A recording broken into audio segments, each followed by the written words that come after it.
and to the kind apology to my corporate partners, I would like to prefer Gujarati as a medium. And now in PM also you have to speak Kem Cho Majama. So that way you can also understand all those things.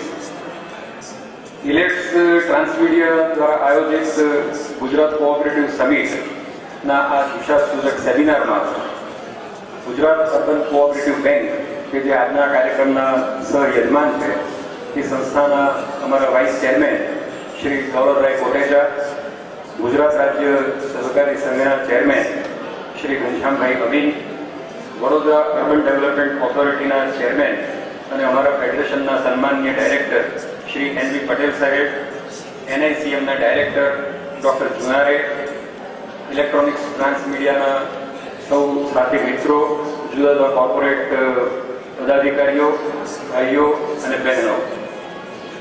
ઇલેક્ટ્સ ટ્રાન્સમીડિયા દ્વારા આ કાર્યક્રમ જ્યારે યોજવાની શરૂઆત થઈ ત્યારે શરૂઆતથી જ એક બાબત બહુ ચોક્કસ હતી કે અર્બન કોઓપરેટિવ બેંક ફેડરેશન આવતીકાલની બેંકોની પરિસ્થિતિ કેવી હશે એ સંદર્ભે અહીંયા ભેગા થઈને થોડુંક ચિંતન કરે.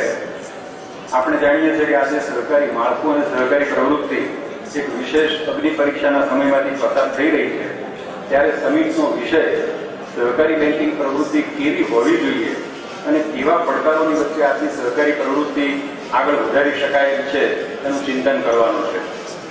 આપણી રાજ્યની જે નમૂનેદાર સહકારી સંસ્થાઓ છે એના મુખ્ય બે આધાર સ્તંભો રહ્યા છે.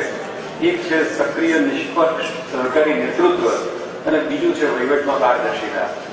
એટલે શરૂઆતમાં જેમ મેડમે કહ્યું કે વલ્લભભાઈ પટેલના કહેવાથી એક નાની સરખી મંડળી 1946માં ઊભી થઈ, ત્યાંથી શરૂ કરીને આજ સુધી જો આપ જુઓ તો ત્રિભુવનદાસ પટેલથી આત્મારામ પટેલ એક આખો યુગ હતો કે જેમાં વ્હાઇટ રેવોલ્યુશન અને ગ્રીન રેવોલ્યુશન એક સાથે ચાલ્યા.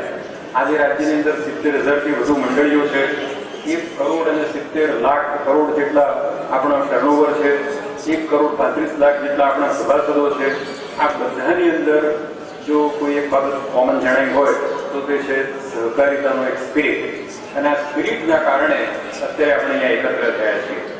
આટલા બધા ગ્લોબલાઇઝેશનના પડકારો, ઇવન 2008ની અંદર અમેરિકન ક્રાઇસિસ ઊભી થઈ ત્યારે પણ વિશ્વની અંદર ક્રેડિટ સોસાયટીઓએ આખી સપોર્ટ સિસ્ટમ ઊભી કરેલી. અમૂલ જેવી સંસ્થા આજે પણ ટકી ગઈ છે. માધુપુરા બેંક પછીના પ્રશ્નો જે ઊભા થયા એમાં રાજ્ય સરકારના પોતાના પ્રોએક્ટિવ પ્રયત્નો હતા, જેના પરિણામે આપણે રિઝર્વ બેંક સાથે MOU કર્યા અને ત્યારબાદ અર્બન બેંકોને એક ચોક્કસ દિશાસૂચન તરફ લઈ ગયા. એના મૂળમાં સહકારની અંદર રહેલી આપણી એક શિસ્ત છે. આજે આપણે ત્યાં 226 જેટલી નાગરિક સહકારી બેંકો, એમાં 1 કરોડથી વધારે જેટલા ડિપોઝિટરો, બોરોવર્સ અને સભાસદો છે. એ દર્શાવે છે કે લોકોને અર્બન બેન્કિંગ, અર્બન ક્રેડિટમાં વિશ્વાસ છે. છેલ્લા 10 વર્ષની અંદર આપણે જોયું હશે કે જુદા જુદા ક્ષેત્રોની અંદર આપણે કોર બેન્કિંગ સોલ્યુશન દ્વારા ટેકનોલોજીની સીડી ચડવાનો પ્રયત્ન કર્યો છે અને ધીરે ધીરે CTS, મોબાઈલ બેન્કિંગ, ઈ-ગવર્નન્સ આવા ક્ષેત્રોની અંદર પણ આપણે આગળ વધી રહ્યા છીએ.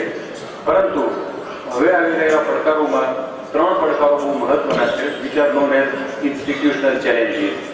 એમાં એક છે પેમેન્ટ બેંક, બીજી છે સ્મોલ બેંક અને ત્રીજી છે પોસ્ટલ બેંક. ચાલુ મહિનાના અંતમાં જ મારા ખ્યાલ પ્રમાણે બંધન બેંક માર્કેટમાં આવી જશે અને એના કારણે પૂર્વ અને ઉત્તર ભારતના રાજ્યોની અંદર એક બહુ મોટો પડકાર ઊભો કરશે.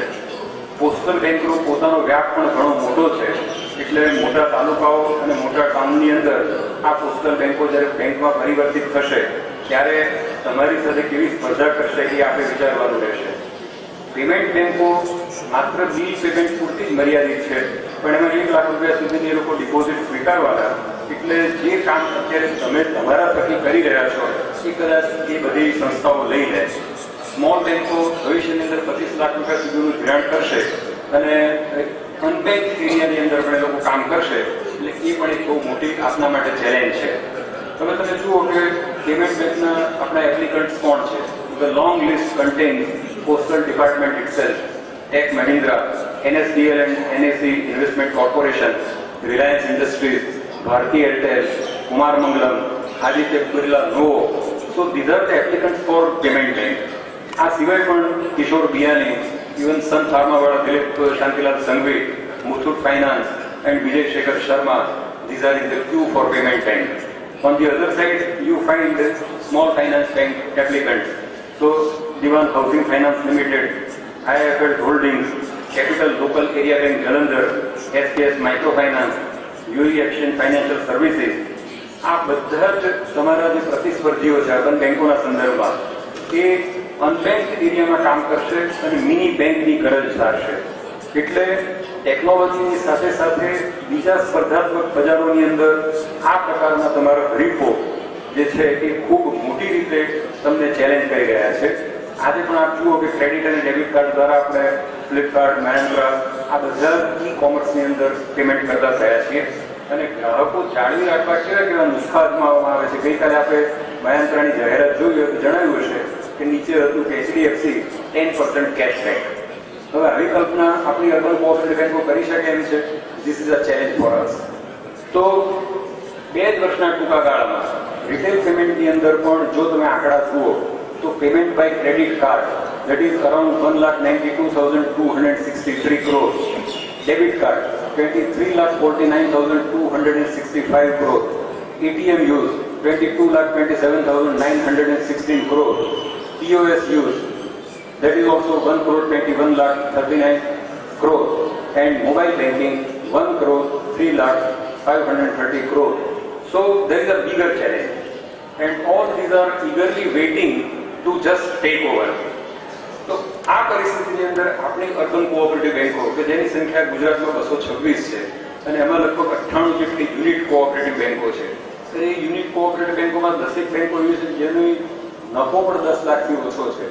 So on this onslaught of technology and competitors, whether we are able to survive or not, that is our chintan, and for that activity we are meeting today. મારી દ્રષ્ટિએ જ્યાં સુધી લાઇવલીહુડ મિશનના ભાગરૂપે બેંકો પોતે કામ કરતી ન થાય, સ્કિલ ડેવલપમેન્ટની અંદર અર્બન બેંકો પોતાનો કોઈ રોલ નક્કી ન કરે, અગર તો જનધન યોજના હેઠળ આવરી લેવાયેલા લોકોને પોતાના તરફ ન ખેંચે ત્યાં સુધી આ બધા જ પ્રશ્નો રહેવાના છે. એટલે આજની આ જે બેઠક છે એમાં આપણે આ બધા જ પ્રશ્નોની ખૂબ સારી રીતે ચર્ચા કરીશું. We will like to know your views also. We are having corporate clients and corporate associates who will give their new ideas regarding technology. So it is a mixed bag and we will be able to know number of things at the end of the summit.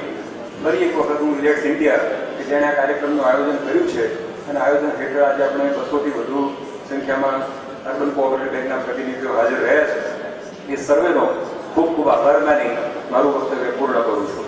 આભાર.